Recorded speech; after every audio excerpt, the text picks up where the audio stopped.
Hi, quick video showing you how to reset your oil maintenance light message on your Toyota Hilux. It's a 2016 model onwards.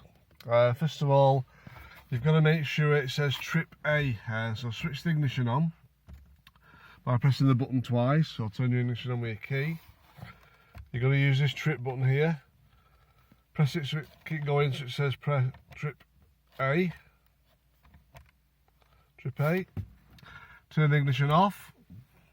Then what you're going to do is press and hold the trip button while turning on the ignition.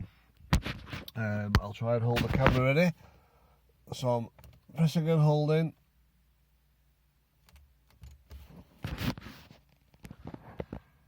Can you see it says resetting? Wait for those dots to fill up. Resetting of the maintenance has been done. So as you can see, if I switch the ignition off, I'll start the vehicle.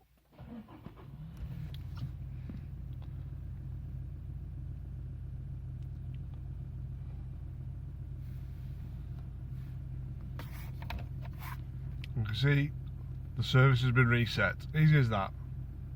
Bye.